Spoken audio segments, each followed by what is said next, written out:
Buenas tardes. Estamos aquí reunidos para presentar un libro que nos hace especialmente ilusión. Soy Pilar López, soy la vicedirectora de Comunicación y Cultura Científica.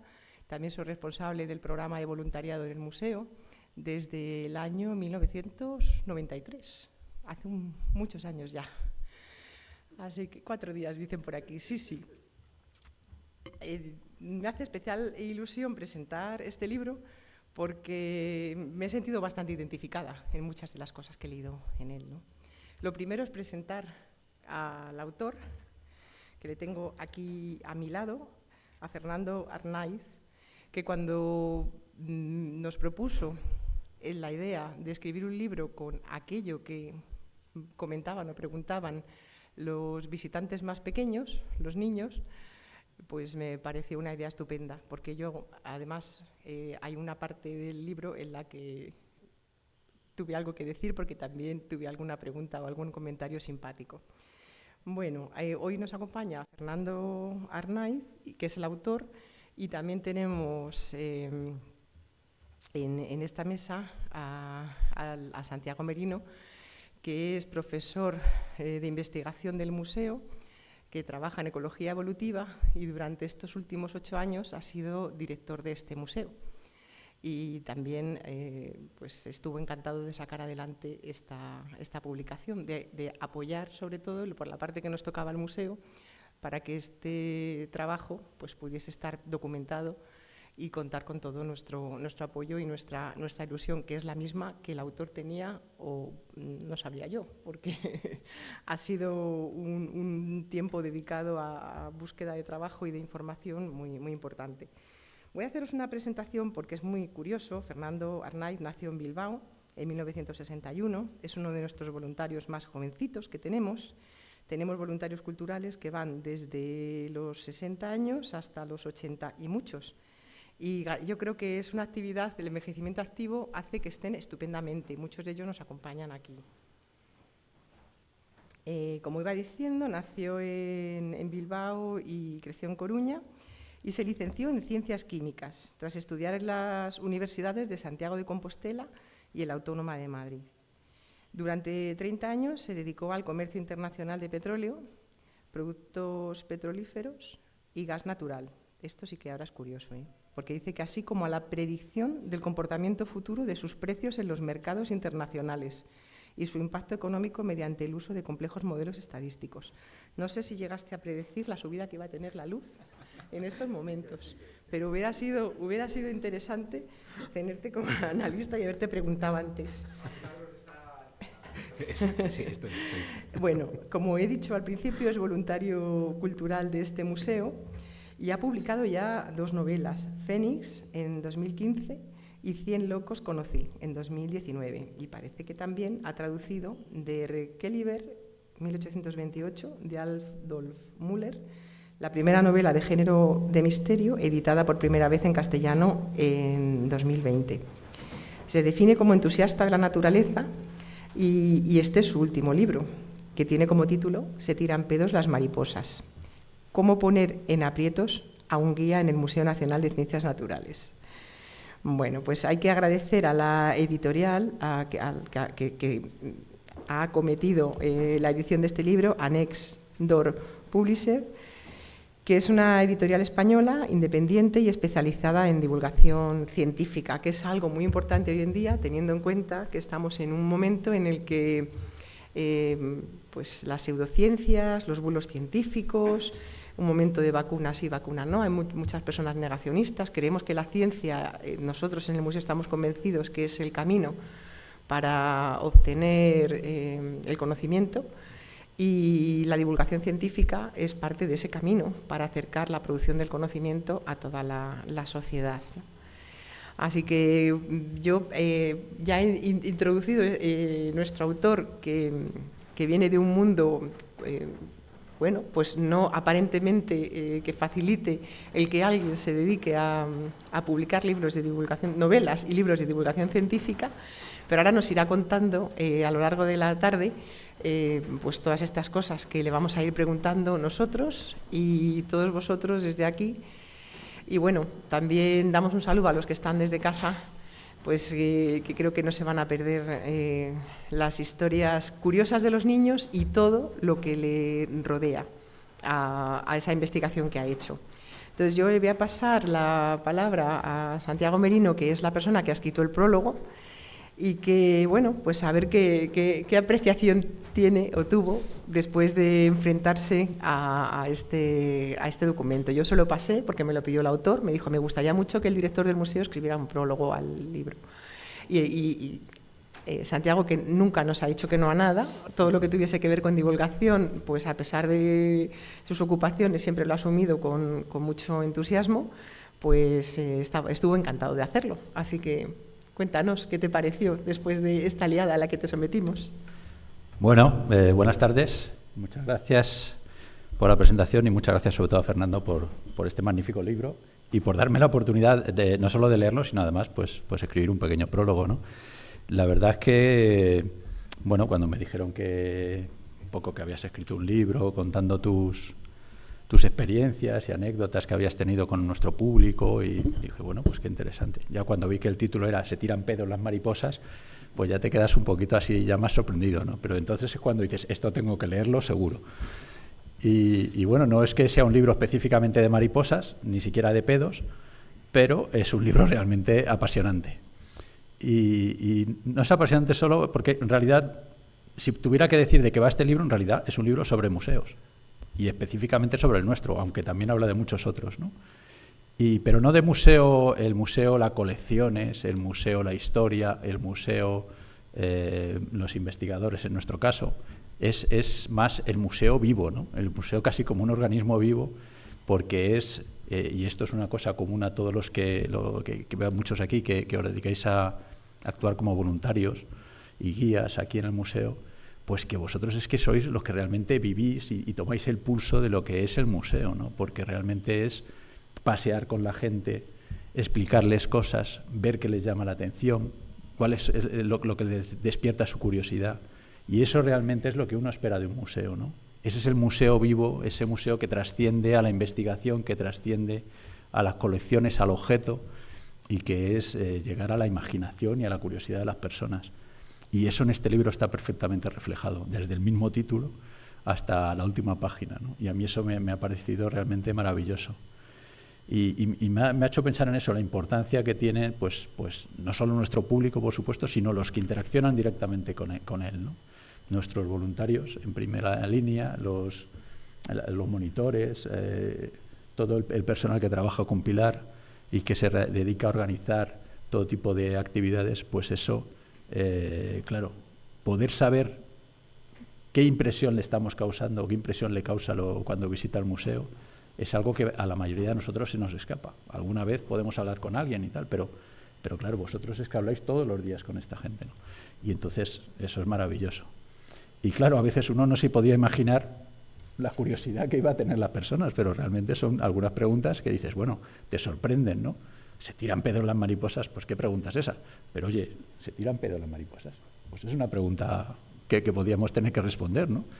Yo no os voy a desvelar las respuestas, yo creo que para eso hay que leer el libro, pero bueno, aquí está el autor si él quiere que os lo cuente.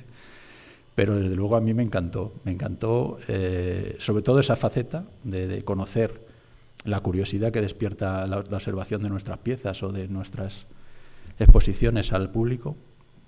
Y luego que va mucho más allá de nuestro museo, porque no es solo el Museo Nacional de Ciencias Naturales, que por supuesto es uno de los protagonistas del libro, pero es que eres un experto en museos, en anécdotas de museos, diría yo, no sé cómo pudiéramos llamar a esta rama, pero vamos, porque es que cuentas cosas curiosísimas, no solo de nuestro museo, sino de que han ocurrido en otros museos similares al nuestro, o por lo menos con ciertos parecidos, ¿no?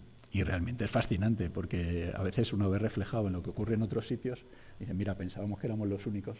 Pues no, resulta que es más común de lo que uno piensa, ¿no? Así que también fascinante, ¿no? Y bueno, yo realmente poco más que decir. Me parece un libro que se lee con mucha facilidad, que es súper divertido, porque realmente no solo por la curiosidad de las preguntas, sino también cómo plantea las respuestas y la investigación que a veces le obliga a hacer, el poder responder estas preguntas. y ver un poco cómo funcionan también los museos y cuáles son las problemáticas, digamos, del día a día, ¿no? Así que un libro encantador. Yo, sinceramente, me lo pasé muy bien leyéndolo. Me alegró mucho cuando lo terminé, que me hubieras pedido que lo leyera y que escribiera algo para que sirviera de prólogo. Y yo lo recomiendo a todo el mundo. Lo recomiendo a todo el mundo porque creo que va a pasar un rato muy divertido leyéndolo, muy entretenido. Y además, que también es el objetivo, va a aprender un montón de cosas sobre los museos, sobre las mariposas, sobre los pedos y sobre muchas otras cosas, ¿no? Así que mi recomendación y mi enhorabuena. Muchísimas gracias. Pues muchas gracias, Santiago, y muchas gracias, Pilar. A vosotros os tengo que agradecer antes que a nadie que esto haya salido adelante, porque es cierto, como decías, que desde el primer momento cuando a través de Luis te llegó la noticia de que se me había tenido esta ocurrencia, lo apoyasteis desde el primer momento, me abristeis las puertas del museo, de todos los rincones, de todas las personas a los que les he dado mucho la lata, hay que reconocerlo, y que se han portado estupendamente conmigo. Y también a Santiago por el prólogo, porque la verdad es que el prólogo es una maravilla. Yo cuando lo leí me quedé bastante descolocado, porque no me lo esperaba. Muchas gracias. Luego, por supuesto, he mencionado el resto de personal del museo. Creo que he intentado en la sección final del libro, donde aparecen los agradecimientos, nombrar a todos y cada uno de aquellos que me han ayudado durante todo este tiempo. Si alguno me lo he dejado en el tintero, pues mis disculpas. A quien tengo que agradecer, desde luego, el poder haber escrito este libro es, en primer lugar, a los visitantes, especialmente a los niños, porque la mayor parte de las anécdotas han sucedido con niños, aunque también las hay con adultos y tienen lo suyo también, las de los adultos, todo hay que decirlo. Y luego, desde luego, pues al resto de mis compañeros, a los voluntarios y a los educadores del museo, con los que me entrevisté al principio para recopilar todas las anécdotas que eran capaces de recordar. Y aquí digo que eran capaces de recordar porque a veces muchos me decían, pues el caso es que yo estoy seguro de que me han ocurrido montones de anécdotas, pero no me acuerdo. Igual te contaban una o te contaban dos, o había incluso quien decía, pues mira, no me acuerdo de ninguna, lo siento, y bueno, al final te quedabas quizás o conseguían recordar las más recientes o las que eran un poco más escandalosas, digamos, ¿no? Es cierto que nosotros, los voluntarios, somos, parecemos muy jóvenes, ¿no? Sí, ¿no? Estamos hechos unos chavales, pero la verdad es que, bueno, cuando llega el tema este de recordar, parece que el cajón de la memoria a veces se resiste a ser abierto, y yo creo que muchas veces es que incluso está más seco o más duro, como suelen decir, que la pata de perico. Por cierto, esto de la pata de perico, si alguien me lo quiere preguntar al final, se lo cuento de dónde viene la expresión esta de la pata de perico, porque tiene su anécdota también detrás y relacionada con los animales. Bueno, es quizás por este motivo por el que el problema este de la memoria, por el que a la hora de escribir el libro, cuando lo leáis y veáis las anécdotas, no doy nombres, no digo fulano de tal o mengana de tal, le sucedió esto durante una visita. Cuando digo voluntario, me estoy refiriendo a cualquier voluntario, a los voluntarios en general, y lo mismo con los educadores o con las educadoras. Si digo educadora, me refiero a todos los educadores en general, para intentar soslayar un poco ese problema de memoria que hemos tenido y que, bueno, a mí también me ocurre, y de esa forma que estemos todos representados. Porque si no, igual podría haber alguno que figurase más veces, y bueno, yo creo que lo importante son las anécdotas. Todos mis compañeros están mencionados también en los agradecimientos del libro, así que ahí queda su nombre para siempre. Siempre me preguntan sobre el título del libro. ¿De dónde surge esto de se tiran pedo las mariposas? Entonces, bueno, yo sé que Santiago, Pilar probablemente igual tengan alguna pregunta que hacerme luego, y los asistentes también, como sé que esta antes o después va a salir, pues la primera, pues bueno, pues la voy a contar. Me parece que te la he chafado, pero bueno, la voy a contar. Esta anécdota le sucedió, y ahora sí voy a decir un nombre, a Antonio Pérez Rapado, y lo digo porque creo que merece decirlo, porque el título del libro es muy llamativo, y creo que una parte también del éxito del libro es esa, y por lo que ha llamado la atención es por el título, ¿no? Y esto le sucedió a Antonio, yo lo voy a contar como creo que me lo contaste, un poco novelado, puede ser, pero bueno.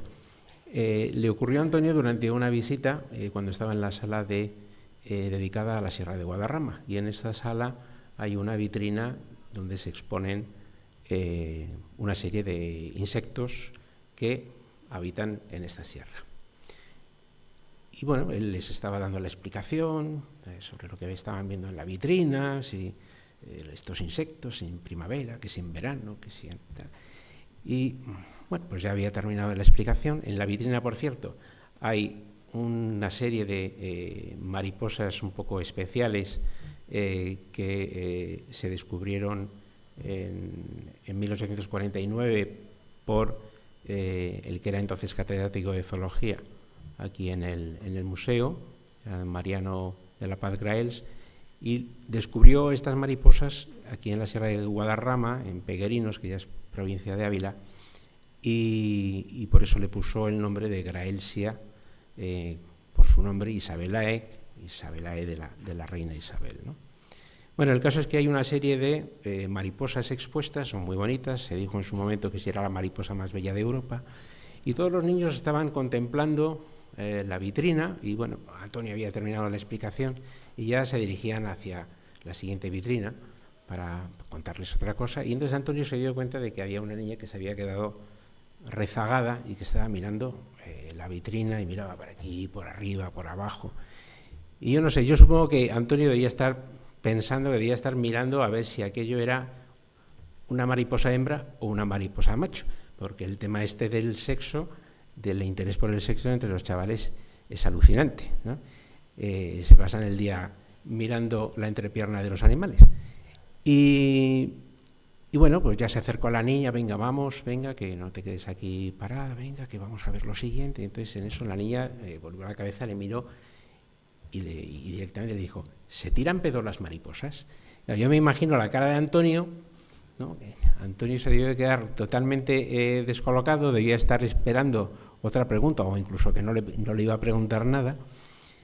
Y bueno, aunque los voluntarios estamos un poco fajados ya en esto, yo me imagino que se debió quedar un rato pensando, como persona curiosa que es, como todos nosotros, se iba pensando, ¿se tirarán pedo las mariposas? ¿No? Sí, hasta que ya, bueno, al cabo de un rato ya debió salir de su ensimismamiento y ya se llevó a la niña, ¿no? A mí me ha ocurrido también en alguna ocasión con algo similar, cuando me preguntaron si un ictiosaurio, que era un animal con un aspecto similar a los delfines, que dónde tenían el culo, ¿no? Bueno, claro, te quedas un poco descolocado. Pero bueno, como decía, como estamos un poco fajados ya en esto, lo que acabas diciendo es, pues mira, pues sinceramente no lo sé, voy a ver si me entero, y antes de que os vayáis para casa, a ver si os lo puedo contar, ¿no? Yo me imagino que Antonio no tuvo tiempo para buscarlo, Y como es a tantas y tantas preguntas en tantas anécdotas que nos han sucedido, pues yo dije, bueno, aparte de contar estas anécdotas que pueden ser muy divertidas, creo que estas preguntas, que pueden parecer muy extrañas, quizás no lo son tanto y tienen mucha lógica, ¿no? Y puede haber incluso alguien que se haya dedicado a investigarlo. Y dije, bueno, pues creo que aparte de contar estas anécdotas, bien está responder a todas estas preguntas. Y eso es un poco lo que he intentado hacer con el libro. No quiero explayarme mucho más, porque sé que habrá algunas preguntas, pero sí, lo que sí quería decir es un poco qué es el libro y qué no es el libro, qué es se tiran pedos las mariposas y qué no es. No es una simple, creo que lo ha dicho Santiago ya antes, no es una simple recopilación de anécdotas una detrás de otra, sino, como decía, es un intento también de responder a todas esas preguntas y de una forma lo más entretenida posible, ¿no? Los libros de divulgación es lo que intentan, aparte de contar las cosas y de que el lector aprenda, intentan también que se haga de una forma amena, que sea fácilmente entendible, que sea didáctico, y suelen contener siempre alguna que otra anécdota, ¿no? Lo que ocurre es que muchas veces esas anécdotas a veces no tienen un nexo entre sí dentro del libro. Y eso es un poco la diferencia de este libro, porque aquí precisamente son las anécdotas lo que dan origen al libro y las que sirven de hilo conductor para ir luego contando muchas otras historias, ¿no? Pues si te pregunta un niño, pues como con el tema del elefante africano, ¿no? Cuando les cuentas cómo llegó el elefante, cómo para meterlo en el museo hubo que desmontar una puerta, no entraba por la puerta principal y hubo que desmontar la puerta para que pudiera entrar, pues claro, cuando uno de ellos te dice, o sea que lo único que no podemos robar aquí en el museo es el elefante, ¿no? Y no dijo lo único que no se puede robar, no, dijo lo único que no podemos robar es el elefante, ¿no? Los chavales suelen tener eso, una mente más abierta, tienen menos filtro, pero como decía, no por eso las preguntas dejan de tener su lógica. Así que, bueno, cuando te enfrentas con una pregunta como la de que da título al libro, de se tiran pedos las mariposas, bueno, pues dices, bueno, a ver cómo me enfrento yo a esto, cómo busco yo información en internet, como diría Martes y 13, a ver cómo encuentro yo información, a ver, ¿se tiran pedos las mariposas o no se tiran pedos las mariposas? Y dices, bueno, pues ya puestos a buscar, me voy a poner a buscar y a dar respuesta para ver si el resto de los animales, cuáles se tiran pedos, cuáles no se tiran pedos. Y ya puestos también, dices, bueno, ¿y los humanos? ¿No? Y el impacto en el cambio climático, supongo que habréis oído hablar sobre el impacto que los gases de las vacas o del ganado vacuno tiene en el efecto invernadero y por lo tanto en la crisis climática, ¿no? Y claro, yo cuando llegué ahí yo me pregunté, dije, bueno, esto, a ver, en el mundo hay 5 humanos por cada vaca. Digo, bueno, si las vacas tienen un impacto tan grande en el efecto climático, ¿será que los humanos también podemos tener algún tipo de impacto? Y dije, bueno, ¿habrá alguien que se ha puesto a investigar sobre esto? Y me puse a mirar y no encontré a nadie que hubiera hecho el cálculo. Así que dije, bueno, pues oye, pues a ver si puedo yo hacer el cálculo. Pero para hacer el cálculo necesitaba 2 cosas, ¿no? Necesitaba saber la composición de los pedos humanos y necesitaba saber cuál era el volumen, ¿no? Y claro, ya empezaba a preocuparme, ¿no? Porque yo decía, a ver, si me voy a tener que usar yo de conejillo de indias y digo, a ver si encuentro algo en internet y me lo ahorro, ¿no? Y bueno, efectivamente, y curiosamente, me encontré con que había unos científicos, un par de científicos, que habían hecho el experimento. Habían hecho el experimento de saber cuántos nos tiramos, qué volumen tienen y tal, ¿no? Y bueno, no voy a entrar en detalles sobre cómo lo hicieron. Ya me imagino que ya a estas alturas todos tendréis una imagen, os habréis hecho una imagen más o menos de cómo pudieron conseguirlo. Y mejor, bueno, yo creo que con eso ya tenéis suficiente, ¿no? Lo que sí me pregunto desde entonces, cuando vi aquello, porque yo digo esto, no sé, Santiago igual me lo puede decir, yo no sé si esto es investigación aplicada o investigación básica, no lo sé. Ambas cosas. Ambas cosas. Pues dije yo, estos señores que han hecho esto, ¿lo habrán hecho voluntariamente? ¿O serían unos becarios o unos estudiantes que era la única opción que les quedaba para hacerlo? Digo, porque no se me ocurre otra cosa. Bueno, pues se me ocurre otra cosa. Otra opción es que fueran unos cachondos mentales. Eso es lo único que se me ocurre. No sé. Así que bueno, esas son las cosas con las que me he enfrentado buscando respuestas a todas estas preguntas que nos han hecho los visitantes y que están reflejadas en el libro. Así que ahora ya, si tenéis alguna pregunta, aquí me tenéis.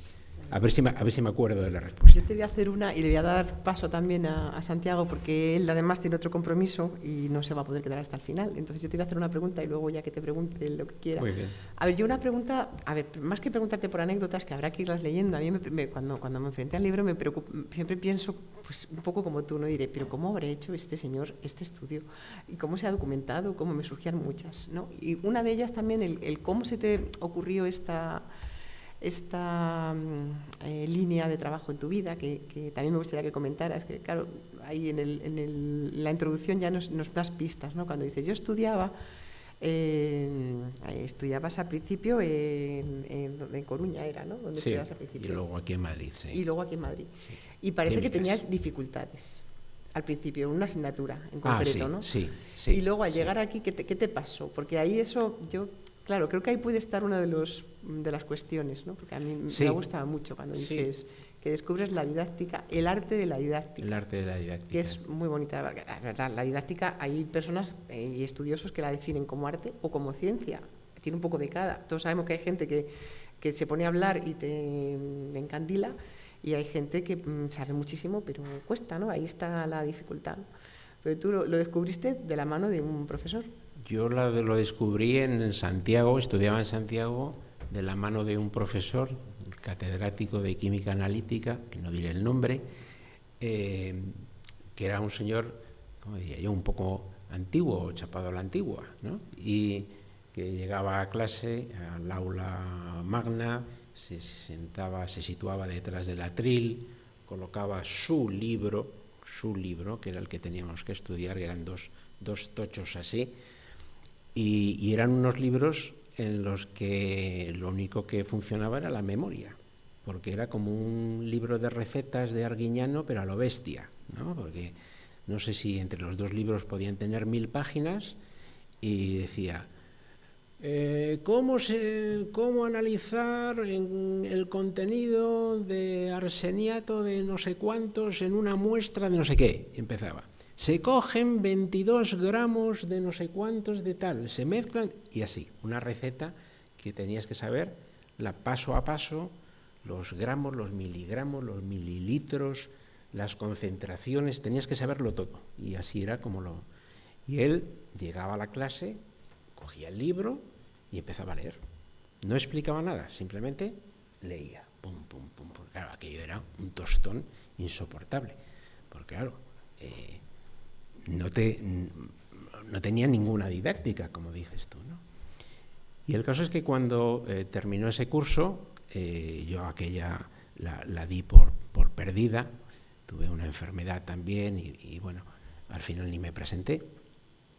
Pues bueno, resultó que mi familia se vino a vivir aquí a Madrid. Y cuando entré en tercero de carrera, con aquella asignatura pendiente, pues me encontré con una sorpresa, y es que aquí es que era totalmente diferente. O sea, no tenía era como si fuera una asignatura completamente diferente, que estaba además basada en la lógica, en el entendimiento, y me gustó tanto la asignatura que hice esa especialidad, que manda narices, que yo creía que yo iba a llegar a quinto de carrera con aquella pendiente y que no la iba a pasar en mi vida. Y efectivamente así fue como descubrí la diferencia en carne propia de cómo se pueden o no se, y cómo se deben contar las cosas. Pues muy interesante. Además, coincido contigo en que efectivamente cuando tienes un buen profesor, da igual la asignatura. Hay asignaturas que pueden ser maravillosas, aunque según quién te las den. Mi curiosidad es también bastante personal. Es con respecto a cómo acabaste aquí. ¿Por qué el Museo Nacional de Ciencias Naturales? ¿Por qué en otro museo o otro sitio? O no sé, ¿qué te trajo hasta aquí? ¿Hubo algo o fue casualidad? Fue casualidad, la verdad que incluso el tema del voluntariado fue casualidad casi, porque antes de prejubilarme, me prejubilé como un año antes o algo así. Un día iba en el coche, no sé si camino del trabajo o de vuelta a casa, iba escuchando la radio y estaban entrevistando precisamente, yo no sé si era Fernando Cruz, que era el anterior coordinador de voluntarios del museo, pero era un voluntario del Museo de Ciencias Naturales que había trabajado en un banco, que había sido, creo, director de una oficina bancaria, o había trabajado en un banco. Y él contaba la experiencia, y me llamó tanto la atención, ¿no? Primero, no sabía que existía esa posibilidad de dedicarse a esto, ¿no? Y a mí siempre me ha llamado mucho la atención, siempre he leído mucha divulgación, especialmente de biología y sobre la evolución y la evolución humana, siempre es lo que más me ha llamado la atención. Tengo muchísimos libros en casa que he leído y, claro, yo había visitado el museo quizás en 2 o 3 ocasiones y dije, bueno, esta es la mía. Digo, yo el día que tenga tiempo y que deje de trabajar, yo aquí me apunto.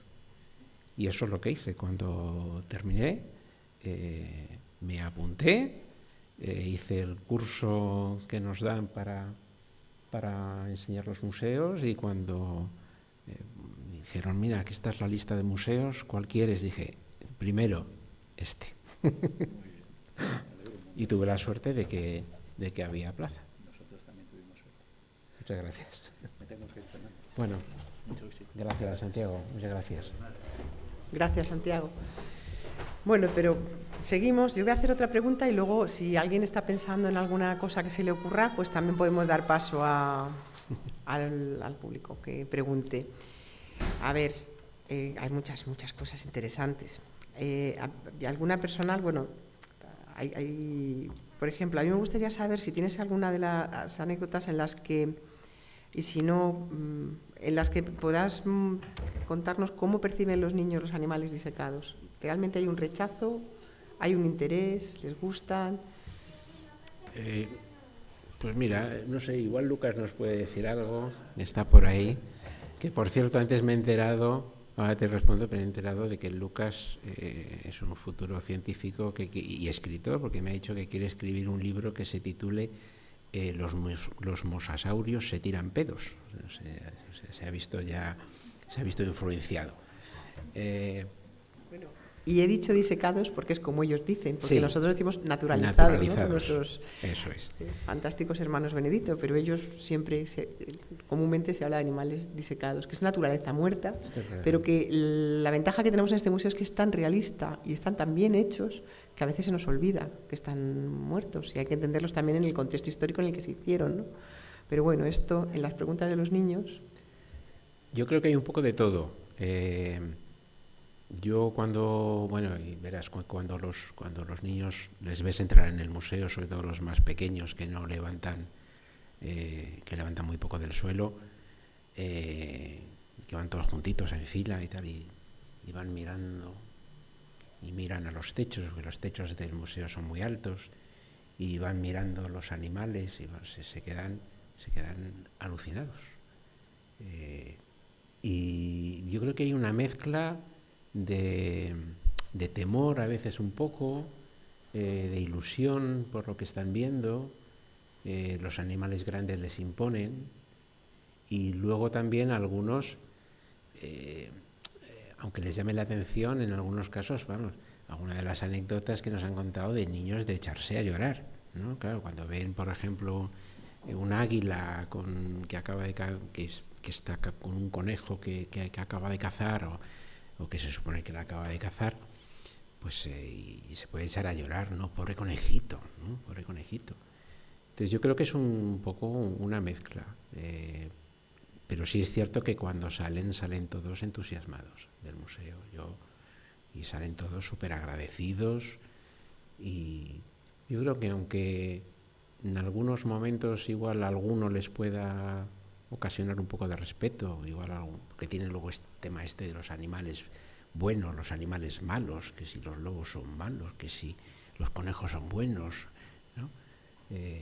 Yo creo que aunque en algún momento a alguno lo pueda pasar un poquito mal, yo creo que salen entusiasmados,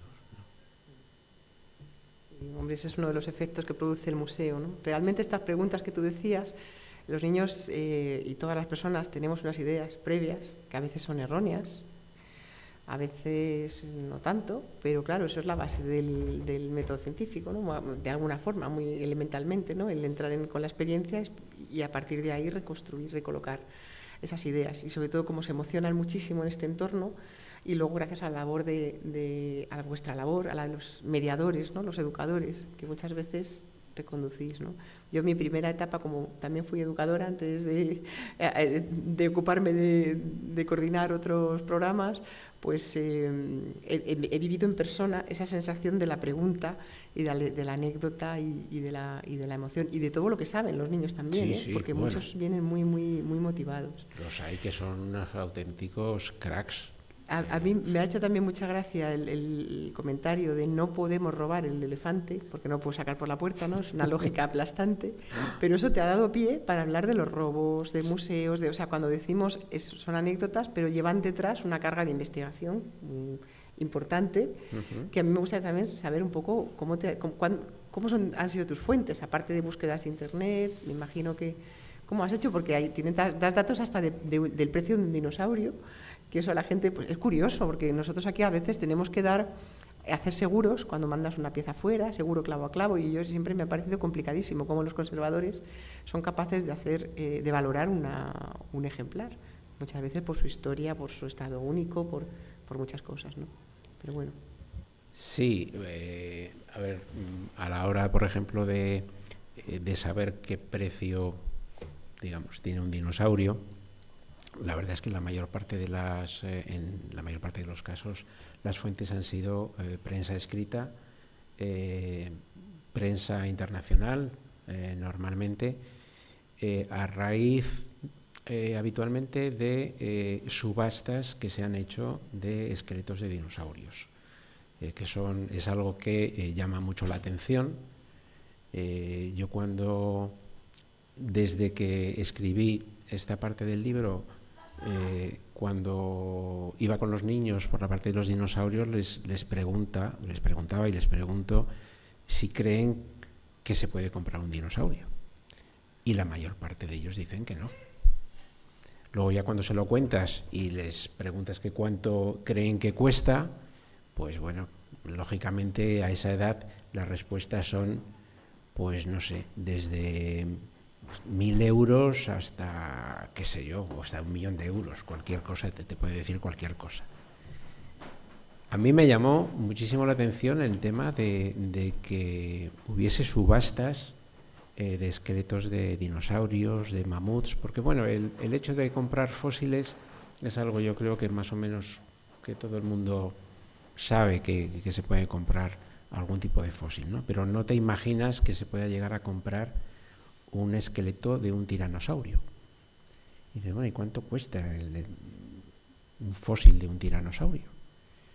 Es cierto, los animales fosilizados tan grandes como un tiranosaurio normalmente son muy difíciles de encontrar. Hay muy pocos casos de esqueletos completos, ¿no? Con lo cual tiene que ser muy caro.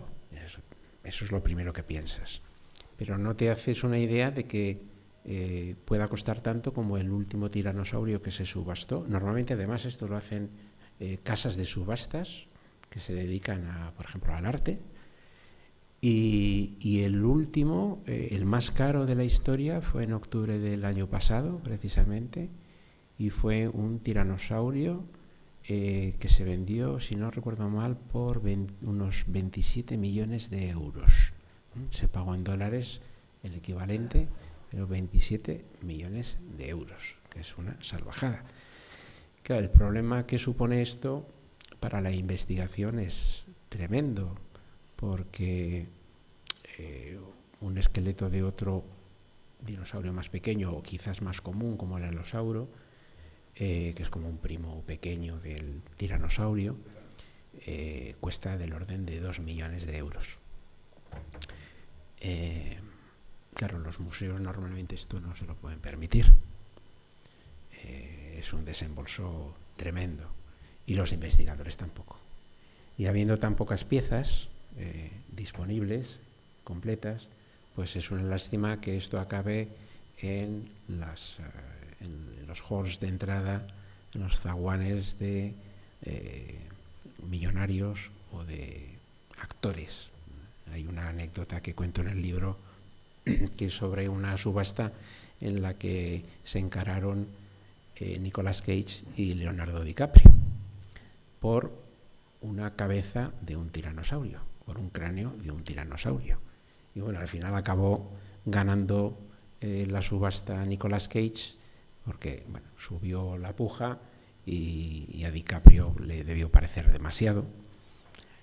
Y la sorpresa de Nicolas Cage debió de ser tremenda cuando al cabo de, no sé si fue 1 año o 2 años, aparecieron las autoridades federales por su casa diciéndole que se llevaban el cráneo del tiranosaurio porque lo habían trazado y había sido exportado ilegalmente de Mongolia.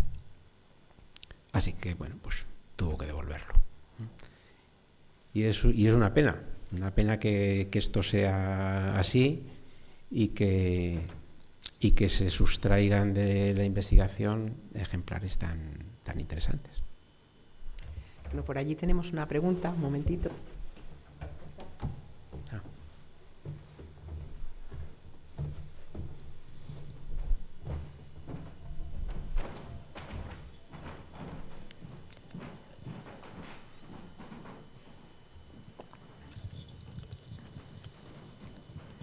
¿Se me oye? Sí. Se te oye, sí.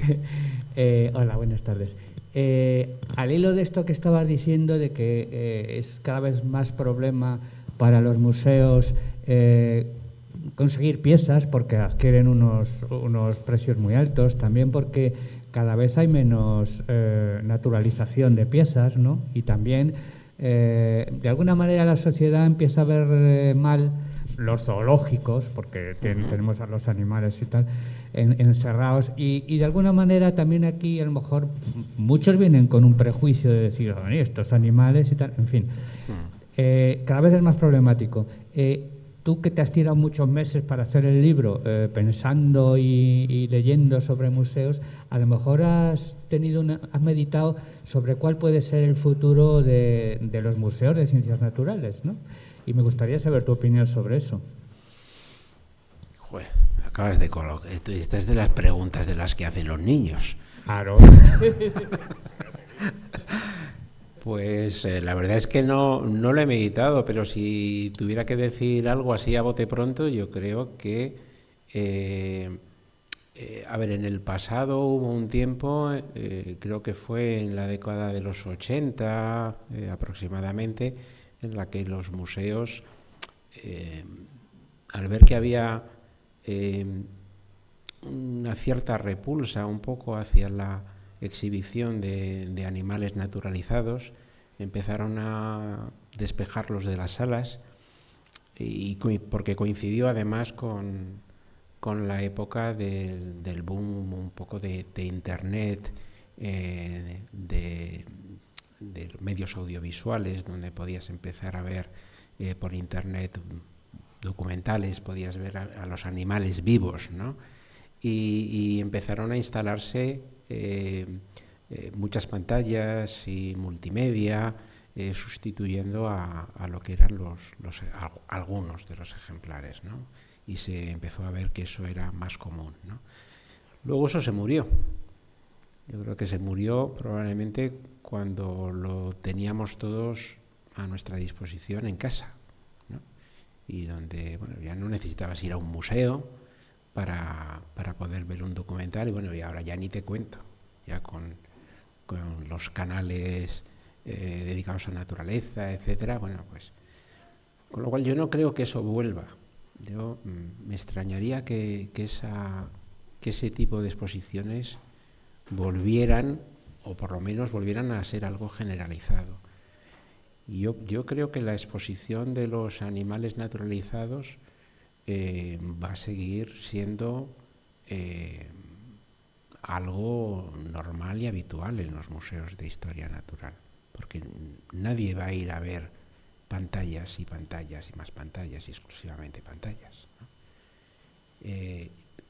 Y yo creo que si se explica qué es lo que estás viendo, y también se explica que hoy en día ya no se naturalizan animales en los museos, que aquellos animales, esos animales que estás viendo en general fueron animales que en su momento sí fueron objeto de caza, y que bueno, quizás también en parte los museos en alguna época tuvieron parte de culpa, digamos, en la extinción de algunos animales cuando se disputaban por tener uno de los últimos ejemplares que podía quedar de alguna especie, ¿no? Pero eso ya pasó, eso es historia, y en cualquier caso fue otro momento de la historia y no puedes verlo con los mismos ojos con los que lo ves ahora, ¿no? Yo creo que si los visitantes a esto se les explica, y yo creo que no va a haber ningún problema, y yo creo que vamos a seguir teniendo este tipo de museos, y yo espero que así sea. Y además un museo como este, que yo tengo que decirlo, que a mí me sorprendió muchísimo lo vivo que es este museo, y no lo digo porque esté Pilar, la cantidad de actividades, la cantidad de talleres, la cantidad de cosas que se hacen con niños, con mayores, los monólogos, las sesiones de monólogos. Yo cuando vi aquello de los monólogos de la ciencia, digo, madre mía, los monólogos de la ciencia, las noches en el museo, en que las familias vienen con los niños a hacer talleres y a dormir en el museo, y la cantidad de actividades y talleres que constantemente están en constante renovación. Y yo creo que eso es uno de los puntos fuertes de este museo y de otros museos de este tipo, ¿no? El cambiar y el ir renovándose y haciendo actividades nuevas. Creo que me he enrollado mucho, pero más o menos por ahí, ¿no? Yo te estoy escuchando con mucho interés porque vengo de un congreso de comunicación social de la ciencia y el análisis es muy bueno, y también es lo que intentamos aquí realmente. O sea, nosotros intentamos hacer que el museo, que es un espacio de naturalezas muertas, pues esté vivo a partir de la interacción que hacéis vosotros, el equipo de educadores y todas las propuestas que hacemos. Viví la etapa del boom de los audiovisuales. Ahora se complementan y buscamos que el museo, sobre todo, conservar el patrimonio histórico-científico, que son nuestras colecciones, que también no tenéis que olvidar que tienen un valor muy importante porque son testimonio de la biodiversidad, pues, del mundo y de España y de todos los entornos, porque tenemos restos de todas partes, y los científicos ahora pueden estudiar ejemplares que tienen aquí desde 1800 y pico y hacer, pues saber si ha habido algún cambio en alguna especie. O sea que a nivel testimonial de investigación los museos tienen mucho sentido y tendrán mucho sentido en el futuro. a nivel divulgativo, pues es lo que estamos intentando entre todos. Y ahí surgen las preguntas de los niños. Bueno, tenemos otra pregunta. Sí. Mira, los niños cuando vienen al museo, una de las grandes preocupaciones es ver los dinosaurios. Si por alguna circunstancia, porque han venido tarde, nada más que ven esta parte de aquí de biodiversidad y el Guadarrama, y no da tiempo a ver los dinosaurios, para ello es como no haber visto el museo. Por lo tanto, ¿a qué se debe ese interés tanto por los dinosaurios? Pues yo supongo que el tema de los dinosaurios tiene mucho que ver probablemente las películas, los dibujos animados, que son protagonistas de muchos dibujos animados y series de dibujos animados. Entonces, como hoy en día además los niños están tan metidos en la televisión y en las pantallas, y bueno, y se le ha dado mucha difusión también a todo lo que son los dinosaurios, que no deja de tener razón de ser. A veces, a mí me sorprendió cuando leí esto, Steven Brusate, ¿puede ser? Un libro de Steven Brusate, donde me enteré de que aproximadamente se descubre, yo pensaba que esto de los dinosaurios, que era algo más o menos estático, ¿no? Bueno, pues se descubre una especie nueva aproximadamente cada semana. Entonces, es lógico, yo creo que el interés que despierta, y en los niños más por el tema de las películas, ¿no? y de la televisión. Sí, nos da tiempo para una pregunta más, yo creo. Gracias, es muy cortita. A colación de la idea preconcebida que traen los niños de animal bueno, animal malo, conejo bueno, lobo malo, ante esta pregunta, ¿cuál suele ser vuestra respuesta o siempre dais la misma? ¿El lobo es bueno o el lobo es malo? A ver, no puedo hablar por todos los voluntarios, pero yo creo que más o menos la respuesta que solemos dar es que no hay animales buenos ni animales malos. Yo cuando dicen, es que mira, es que el lobo qué malo porque es que se come a las ovejas, ¿no? Y digo, bueno, ¿y tú qué comes? ¿No? ¿Y tú comes pollo? Si tú comes carne, comes filetes, sí, bueno, ¿y de dónde salen? Oye, ¿y la leche dónde sale? El problema es que a veces los niños no saben que, es curioso, yo creo que, no digo todos, pero hay niños que no saben que el filete viene de una vaca. Dice, ¿el filete de dónde viene? Dice, el supermercado. ¿No? Entonces, la respuesta es que no hay animales buenos ni hay animales malos. O sea, los animales luchan por sobrevivir, igual que lo hacemos nosotros, y si hay alguna especie depredadora en este planeta somos nosotros, vamos, la primera.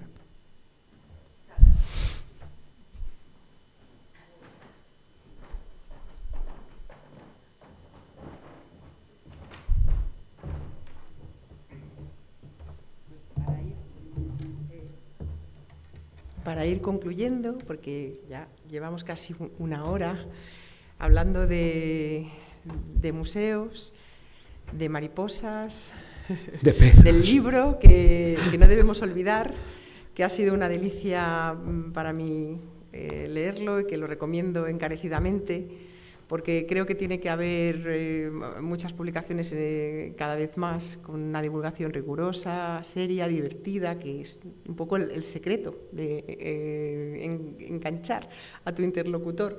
Y este libro tiene todas esas condiciones, o sea que yo animo al que no se lo haya leído pues que descubra si realmente se tiran o no pedos las mariposas, porque no lo vamos a desvelar, hay que leérselo. Y sí me gustaría volver otra vez al prólogo, para finalizar diciendo que no dejemos nunca de ser curiosos, ¿no? Que eso es una de las cosas bonitas que decía Santiago en el prólogo y que yo también cuando lo leí me pareció muy acertado, porque yo creo que la curiosidad lo que hace es que fomenta el espíritu crítico, el formular preguntas, y sobre todo que no nos pase como nos ha pasado alguna vez, que cuando haces alguna pregunta pues alguien se reía, no le parecía. Eso es algo que no se debe hacer, no se debe cortar nunca esa creatividad, sobre todo los más pequeños, que nunca dejemos de ser pequeños y de seguir haciendo preguntas, y que siempre podamos encontrar a alguien con el estímulo y con la ilusión para darnos respuesta, y para, a partir de unas preguntas, hacernos que nos llevemos pues, a que nos lleguen a otras, que es un poco lo que supone una buena literatura, ¿no? el leer este tipo de obras, que a mí me ha gustado mucho. Quiero agradecer a editoriales como Néstor Publisher que sigan apostando por libros de este estilo, que siga habiendo libros de divulgación científica. No ha sido fácil conseguirlo, ha sido él solito el que ha hecho todo este trámite, además que le han entrevistado, ha hecho artículos, está haciendo una labor importantísima de difusión de su libro y del museo que le acompaña, porque van de la mano. Y ahora que cumplimos 250 años, pues es estupendo contar con recursos como este, que hagan que un museo de historia natural como este, que arranca de 1771, estamos a punto de cumplir los 250 años, justo el 17 de octubre, y que esperemos que tengamos pues mucho recorrido, porque podamos seguir produciendo conocimiento, conservando el testimonio de la naturaleza y dándolo a conocer a las nuevas generaciones, para que respeten y conozcan los seres que viven en nuestro entorno, y a la vez pues conservar el entorno a nivel de salud planetaria, que es en lo que estamos ahora mismo, ¿no? Porque los primeros afectados somos nosotros en el conjunto, ¿no? No somos uno más, y a veces se vuelve en nuestra contra nuestras propias acciones. Así que yo, por mi parte, agradecerle a Fernando esta labor de investigación, la tenacidad, el empeño que ha puesto, y bueno, cuando uno tiene ilusión, se lanza a una aventura y la cierra de esta manera tan brillante, pues lo que pasa es que la satisfacción luego es enorme, así que tienes que estar repleto de satisfacción. Lo estoy, sí. Y los demás también. Sí, porque la verdad yo no me lo esperaba. Yo escribí este libro un poco, como dices tú, con mucha ilusión. Se me ocurrió un buen día y dije, oye, pues esto puede ser divertido y puede ser, me lo puedo pasar muy bien, y además es una forma de conocer también mejor a mis compañeros y el museo, y yo no me esperaba la cobertura que está teniendo en medios, en prensa, en radio, en televisión dentro de poco. La verdad es que no me lo esperaba, y tengo que agradecerle a todo el mundo, a los medios, y también a la responsable, a la editorial, y más concretamente a la responsable de prensa de la editorial, el fenomenal trabajo que ha hecho para hacer llegar el libro a los medios y que les haya resultado tan interesante. Bueno, ¿te planteas una segunda parte? ¿O una línea de divulgación científica puede ser. Este orden? Puede ser. Más que segunda parte, continuar con la línea de... Sí. Bueno, pues ya sabes que cuentas con nuestro apoyo. Nos lanzamos también a esta aventura contigo hombre, tenía todo apuntaba a que era un buen proyecto, pero al final ha resultado ser muchísimo mejor de lo que nunca hubiésemos pensado. Así que muchas gracias por nuestra parte. Muchas gracias a vosotros. Y bueno, muchas gracias a todos y a todas por haber venido y por habernos seguido desde donde estéis. Gracias.